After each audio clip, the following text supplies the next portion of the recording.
बाबा जी अपने भक्तों को छोड़कर कहीं नहीं जाते।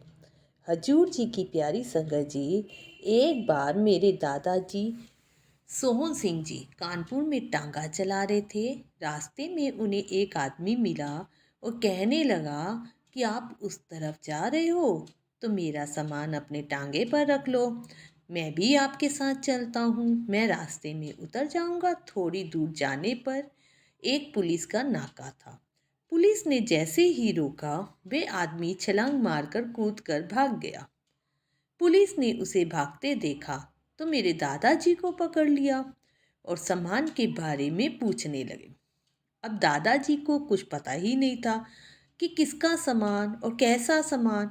वो इधर उधर उस आदमी को देखने लगे, पर वो वहाँ होता तो मिलता।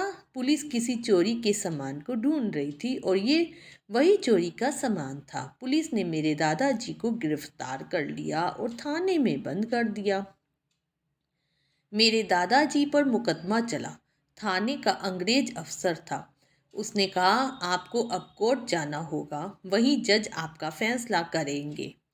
घर वालों को पता चला तो घर में सब बहुत दुखी हो गए। हजूर सच्चे पातशाह से अरदास करने लगे कि अब आप ही मदद करो और कोई रास्ता नहीं है। हजूर जी जानी जान कोर्ट में फैसले से 4 दिन पहले हमारे घर पधारे।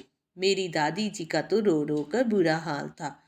हजूर सच्चे पातशाह के आते ही उनके चरणों में हाथ जोड़कर बैठ गई और कहने लगी, सच्चे पातशाह अब आप ही मदद करो, छोटे छोटे बच्चे हैं, मेरे पति को जेल हो गई तो इनका क्या होगा।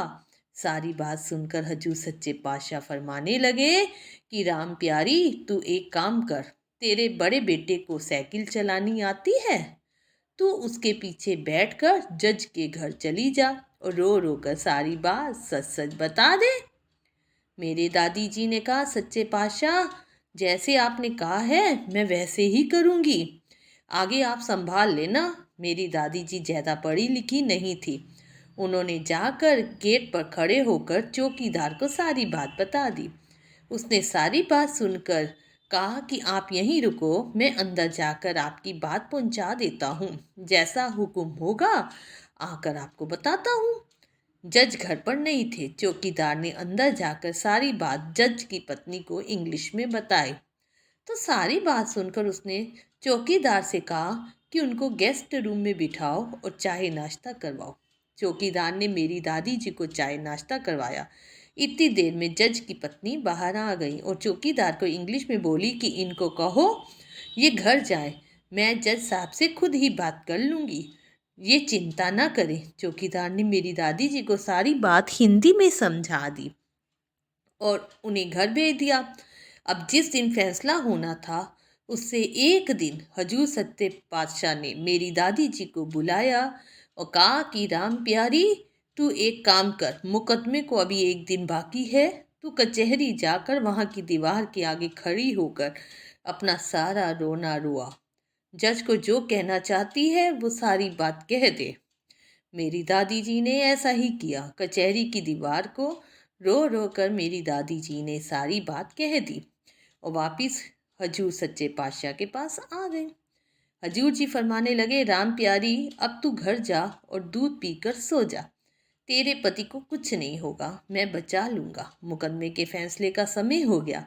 जज ने आकर सारा केस सुना और सुनकर ये फैसला दिया कि सोहन सिंह जी तो शरीफ आदमी हैं, इन्होंने कुछ नहीं किया, कोई इनके टांगे में अपना सामान रखकर भाग गया था, इसलिए इनको बाइज्जत बरी करता हूँ। वाह वाह बाबा दलीप सिंह जी, वाह वाह मेरे सच्चे पातशाह, आपकी महिमा अपराध है, कोई आपका सहानी नहीं, सब कुछ आपके हुक्म से है, आप जो चाहें वो कर दें। आपने स्वयं आकर जज के अंदर बैठकर अपना फैसला उसके मुंह से सुनवा दिया। आपको कोटि कोटि प्रणाम।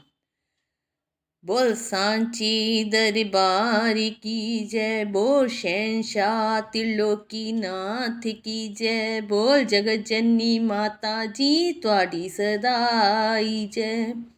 संगत जी साखी सुनाने में कोई गलती हो तो माफ़ कीजिएगा। सिया